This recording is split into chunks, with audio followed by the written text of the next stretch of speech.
It's Monday, February 1st, and time for your Barbados Today morning news update. COVID-19 related deaths in Barbados climbed to 14 on Sunday after the country recorded its first double death from the virus within a 24-hour period. The two, a 55-year-old male and a 64-year-old female, both Barbadians, were patients at the Harrison Point isolation facility for a few days and died within an hour of each other on Sunday morning.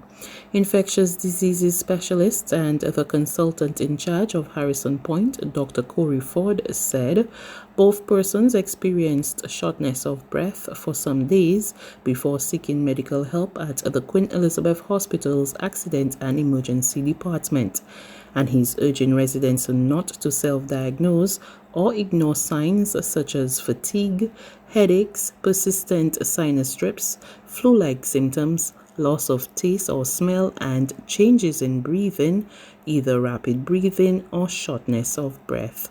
He stressed that any one of these symptoms or any combination of them could be a sign of COVID infection. Meantime, the island's COVID-19 count moved to 1,545 on Saturday after 22 persons tested positive for the viral illness.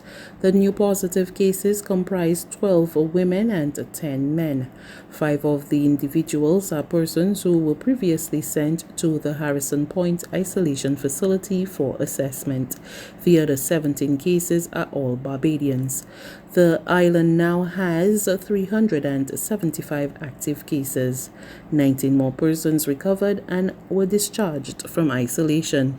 At the same time, the total number of positive cases at Her Majesty's Prison Stores remains at 362. Of these, 355 persons have recovered. The remaining 7 are inmates who are included in the active cases. Members of the public have been urged to cooperate and be honest when completing the COVID-19 Community Evaluation Survey. The appeal has come from Chairman of the Cabinet's COVID-19 Subcommittee, Foreign Affairs Minister Senator Dr. Jerome Walcott, ahead of the 2-week national shutdown which begins on Wednesday. The survey, which will be conducted by over 300 student volunteers, seeks to gather information in a bid to identify the prevalence of COVID in the community. These students will have their masks, will have shields, they'll be using sanitizers, they'll be at a distance from you. We are not asking you to come out and to shake their hands and to embrace them. We are asking you to be courteous to them. They're going to be asking questions, they're seeking to help. They're not trying to be inquisitive or malicious, they're just trying to help. We need that valuable information for us to try to identify the incidence of COVID in the community. We know we are seeing the cases, but we want to go and to be preemptive and to find those cases in the community, isolate them where necessary, and so assist in the containment and the reduction in transmission of the disease.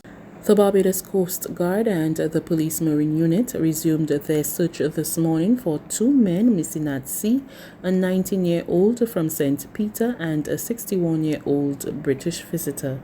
Police spokesman Inspector RODNEY INNISS said officials had to suspend their searches last evening due to poor lighting and were to resume at first light today. Police at Old Town, they responded to a report of a male visitor missing at sea, located in the area of the beach house, St. James, just off Old Town Beach. Missing is a 61-year-old visitor. His name is Mark Smith, and he was staying at number 95 Hibiscus Avenue, Sunset Crest in St. James.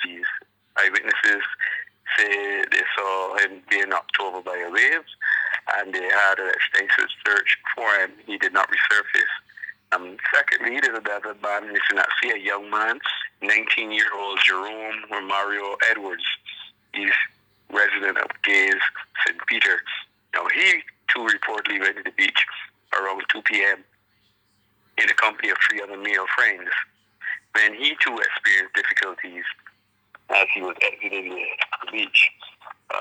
He too was knocked over by a wave wave and somehow disappeared. There's an appeal for PSV operators to receive financial assistance from government during the 2-week national shutdown.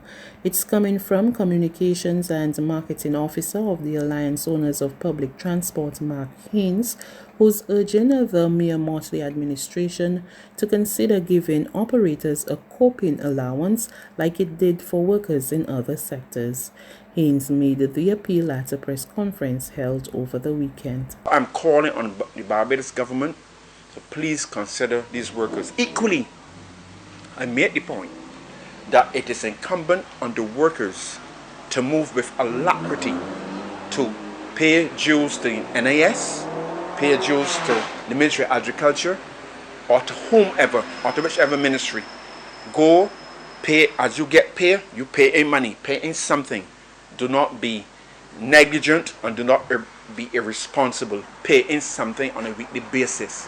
At least when something happens, you have something, as the Prime Minister said, to keep your head above the water. So you won't have to call on the government for monies, as it were. But given the situation, we accept that all of them are not doing it. So don't punish, for God's sake, don't punish the workers now who have fallen by the wayside. These are vulnerable people. And I'm making a plea to the Prime Minister to please consider some coping subsidy. The amount is not for me to determine. That would be inappropriate for me to do. But suffice it to say that at least offer them something in the interim. There's regional and international news after this short break.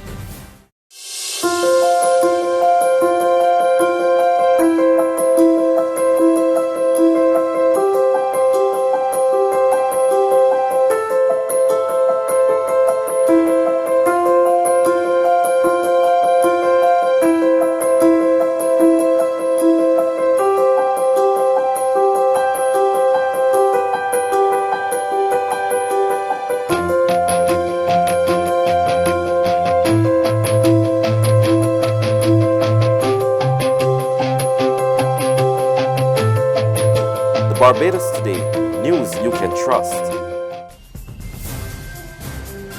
Two news from the region. Trinidad and Tobago is considering acquiring the Johnson & Johnson vaccine in its fight against the COVID-19 pandemic. More from TV6 News. While vaccines like Pfizer have been shown to have over 90% efficacy, the Johnson & Johnson candidate garnered an 85% efficacy rating in preventing severe disease in a global Phase 3 trial.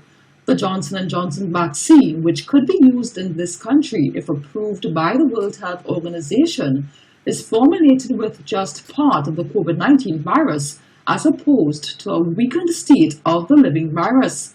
The virus protein is then combined with another virus that can enter but cannot replicate in human cells, which means you cannot be infected with the COVID-19 virus. Thus far, no deaths have been reported with this vaccine, and there's yet another upside to this candidate. It is a one-dose vaccine, which is, in terms of administration and getting persons to take it, it is a little more, persons tend to be more compliant, so you don't have to come back in for a second time. So we are keeping an eye on it. We are possibly looking to have bilateral talks with them as well, as the days and weeks proceed. And if it goes into the COVAX facility and is approved by WHO, of course, we will get it through the COVAX as well. According to the manufacturer, the vaccine has also shown protection against the new variants and can be stored in a regular refrigerator. But the chief medical officer says this country will only use vaccines approved by the WHO, and whichever vaccine we receive will be distributed according to priority need. And finally, on the international scene, Myanmar's military has taken power and declared a state of emergency after detaining the country's civilian leader and other senior government officials. More from Reuters TV. Myanmar's military seized power on Monday in a coup against the democratically elected government of Aung San Suu Kyi. Other senior figures from the country's ruling party were detained in what the party's spokesman called an early morning raid. On military-owned TV, the Myanmar Army declared a state of emergency and said it carried out detentions in response to election fraud. Dozens of soldiers were around the city hall in major city Yangon shortly after the reported arrests. Phone lines to the nation's capital, Nay Pyi Da, were not reachable immediately after. Parliament had been set to start there on Monday after a November election.